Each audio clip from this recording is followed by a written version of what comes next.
Saludos cordiales, Dormenin, a usted y a todos los amigos que nos escuchan y nos observan. Bien, el país empieza un poco a asimilar esta situación de guerra interna que ha dispuesto el presidente Noboa, muchos con el anhelo y la ilusión de que podamos salir adelante. Esto no es de la noche a la mañana, esto es de largo aliento. Vemos la magnitud de la penetración del narcotráfico internacional en el Ecuador, lo acontecido en Vinces, de haber incautado 21.5 toneladas de droga encaletada, más todo el armamento, equipos de comunicación, etcétera. Quizás nos da un pequeño perfil de la penetración del narcotráfico internacional que todavía desconocemos su real dimensión. Frente a eso, el gobierno nacional dispuso el día de ayer que muchos de los establecimientos educativos bajo cierto análisis vuelvan a la educación formal presencial. El presidente Noboa ofreció que el día de ayer iba a dar en cadena de radio y televisión, entiendo, ante la presión principalmente de las cámaras de turismo y de las cámaras de industria por tratar de alguna manera de restablecer nuevamente la economía del país y más en el tema turístico por el próximo feriado de carnaval.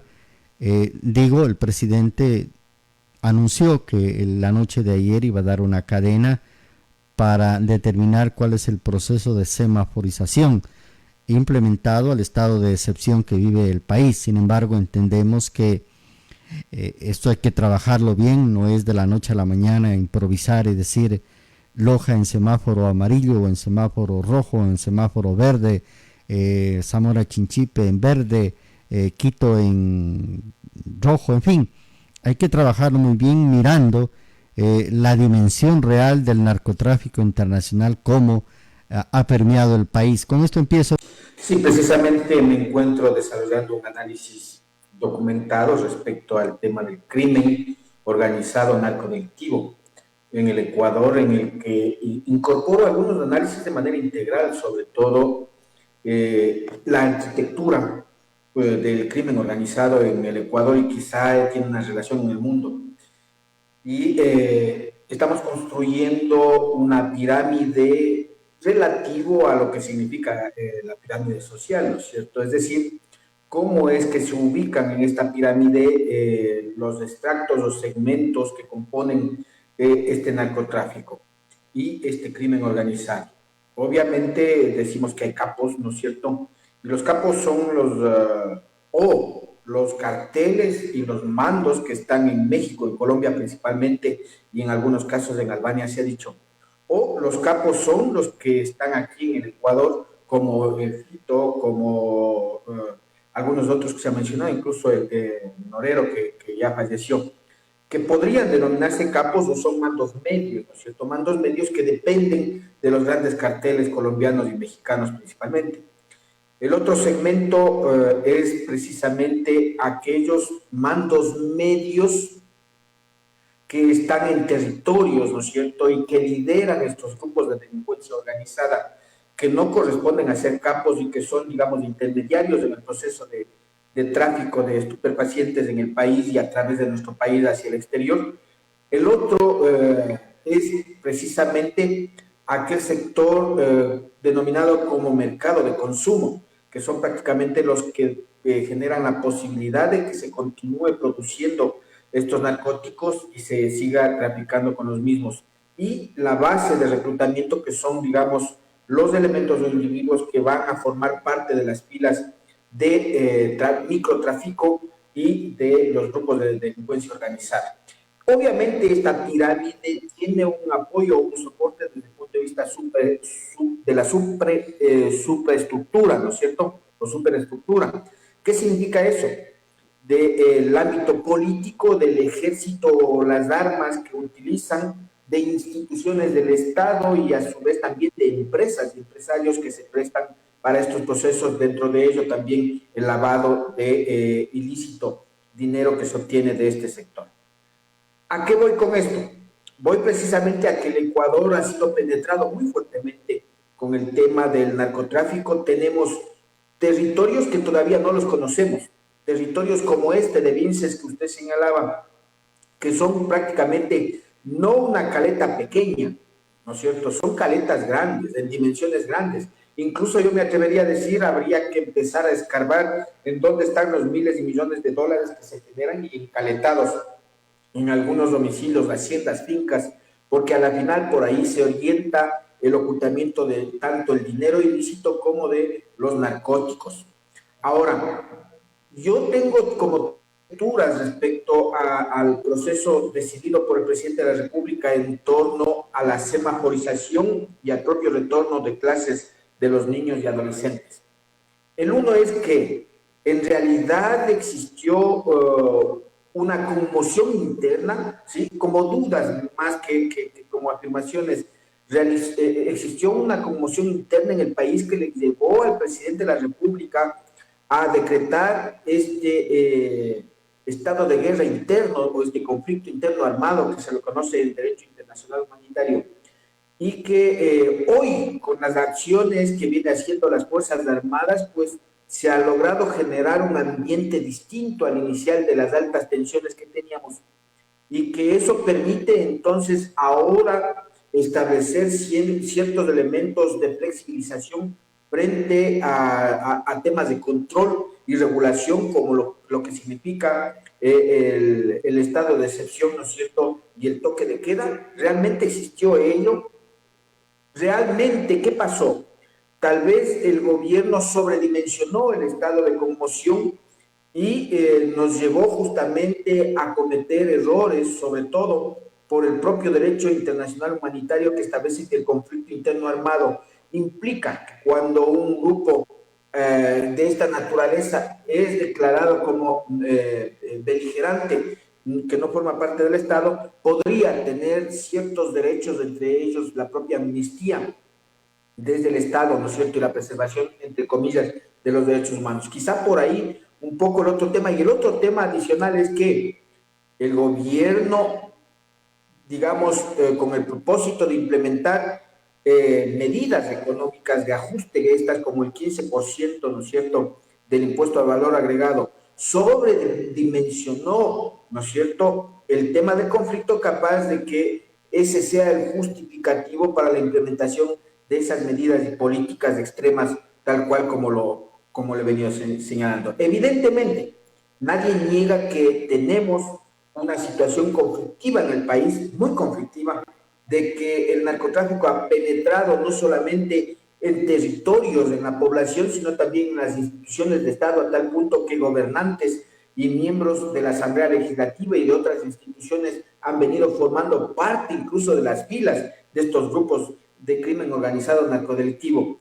Y también debemos señalar de que tampoco es que se ha intervenido en resolver los problemas fundamentales que tienen los ecuatorianos y que son la causa-consecuencia del fortalecimiento de los grupos de delincuencia organizada. Es decir, hay todos estos elementos que conllevan a necesidades y una necesidad justamente es generar condiciones de estabilización en el Estado ecuatoriano, sobre todo en el marco de dos posiciones.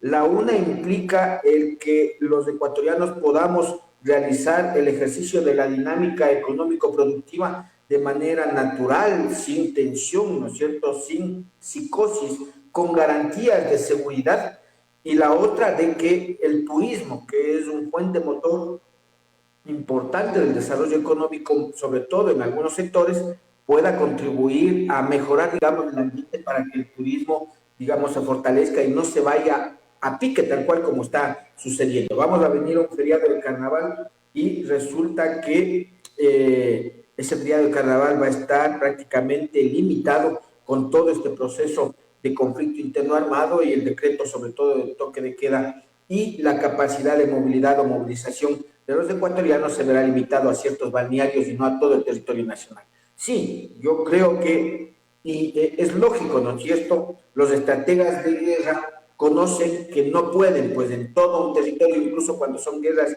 de carácter internacional, no pueden decretar, digamos, la paralización total de actividades de todo el territorio, sino que van analizando, digamos, la escalada de la agresión que pueda suceder y en función de ello van determinando esta semaforización que se da, que es en torno a los colores, obviamente, territorios que serán señalados como rojos, territorios que serán señalados como naranja y territorios que serán señalados como verdes. De acuerdo totalmente, hay que, digamos, continuar con clases presenciales en donde se pueda. Obviamente que el Estado y el gobierno deben garantizar condiciones de plena seguridad para los niños y adolescentes del país y los jóvenes universitarios en el caso de las universidades.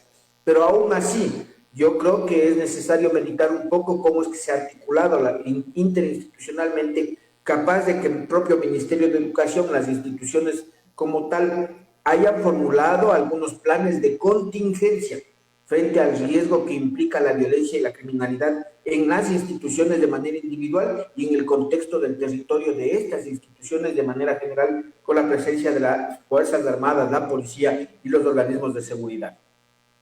Hay que reconocer que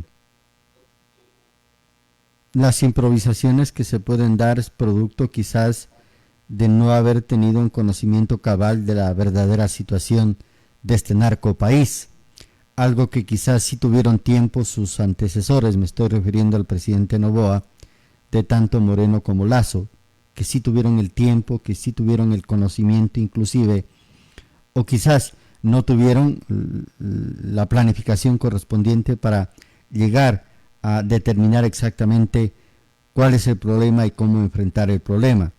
El presidente Noboa, quizás en una suerte de improvisación y también de querer de alguna manera darle una solución al problema, ha arrancado este proceso, mal o bien, con algunas improvisaciones o no, con desconocimiento o no de muchas cosas que se irán quizás ordenando en el camino, porque esto es de largo aliento. Esto no es de que ya pasa el estado de excepción los 60 días y posiblemente lo alargue a 30 días más, 90 y arreglamos el asunto. No, esto es de largo aliento y si no hay que remitirnos a lo que sucedió en su momento con Colombia, con México, etcétera, que son ejemplos de que han durado, en el caso de Colombia, 50 años y todavía persiste esta guerra de guerrillas, de tal manera que hay que empezar diciendo que esto inicia recién y que quizás son los primeros pasos para tratar de empezar un proceso largo de desarticulación de este narcoestado. Hay que hacer una lectura importante al tema que usted menciona, ¿no es cierto? Es el hecho de que los gobiernos son transitorios y las instituciones quedan. Las instituciones son las que formulan los procesos de investigación, ¿no es cierto?, desde el punto de vista técnico-político, capaz de que permita contar con información permanente en torno a asesorar a los gobiernos de cuáles son las políticas que deban tomarse o adoptarse en un momento dado. Yo creo que eso es lo que falta en el Estado ecuatoriano, en el hecho de que lo importante es que el gobierno cuente con las herramientas y los instrumentos de información, ¿no es cierto?, de investigación que le permita determinar qué hacer en un momento dado. Ahora sí, hay que valorar el hecho de la decisión que tiene el presidente de haber, digamos, intervenido de forma radical en este proceso, pero también es necesario valorar de que solo con las Fuerzas Armadas no se va a poder superar la problemática, sino que al contrario, va a ser requerido y va a ser necesario establecer las políticas públicas como prioridad en torno a temas sociales, porque no vamos a poder tener las Fuerzas Armadas durante todo el tiempo. Fíjese usted lo que sucede. El decreto de estado de emergencia establece 60 días de ejercicio. Y cuando decreta el conflicto interno armado, lo anexa a este decreto. ¿Eso qué significa? Significa posiblemente de que ese estado de guerra dure solamente en el tiempo o periodo del decreto de estado de emergencia 110, lo que implica de que podría, de acuerdo a la ley, renovarse o prorrogarse por una sola vez, ¿no es cierto?, que significarían 60 días más. El gobierno prevé de que estarían casi un año o un poco más en las calles las Fuerzas Armadas. ¿Cómo es que vamos a estructurar ese proceso? Pero las Fuerzas Armadas no van a estar toda la vida en la calle. Se necesita entender que la causa origen de este problema es la pobreza, es el desempleo, ¿no es cierto?, la falta de acceso a educación, cultura, deportes, etcétera, y que eso es lo que hay que atender. Las improvisaciones en el término técnico, ¿no es cierto?, respecto al propio formulación de los decretos. En el tema de intervención, ¿no es cierto?, respecto de las Fuerzas Armadas, las improvisaciones que pueda tener incluso en la formulación de proyectos de ley que son enviados al legislativo, conducen efectivamente a la necesidad de mejorar el análisis colectivo y participativo sobre qué es lo que hay que hacer en el Estado ecuatoriano para superar este conflicto. Recordemos que este conflicto no es solamente ecuatoriano también, sino que es considerado como un tema de carácter regional, primero y segundo mundial o internacional, porque tenemos a nuestra cercanía el país colombiano, el país peruano, que son países que de una u otra forma han tenido ya intervenciones en estos procesos delictivos, ¿no es cierto? Porque ya no estamos hablando solamente de lo que es narcotráfico, estamos hablando de otros delitos anexos, ¿no es cierto?, que se generan producto incluso de las deficiencias del tráfico de estupefacientes que tiene que ver con la extorsión, con el sicariato, con el secuestro, ¿no es cierto?, con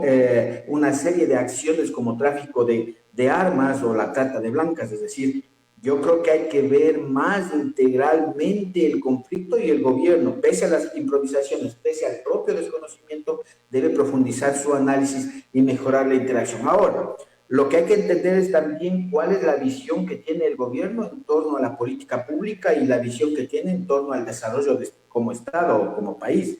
Si es que es solamente desde el punto de vista macroeconómico y garantizar la economía del país para el tema de grandes empresas, Producto Interno Bruto y pago de la deuda externa, o entender de que se necesita un país y un territorio para garantizar condiciones de bienestar y de vida de la mayoría de ecuatorianos. Eso es lo que primero que hay que ver, porque a veces, digamos, se cobijan en un discurso de solidaridad, de sensibilidad frente a las necesidades del pueblo ecuatoriano, pero a la final, en el fondo, cuando vemos que los proyectos de ley que se van enviando a la Asamblea Legislativa son fundamentalmente de carácter macroeconómico y de obtener recursos económicos a través del bolsillo de los ecuatorianos, se están olvidando de ese tema. Por eso digo yo, el conflicto no puede ser visto solamente armado.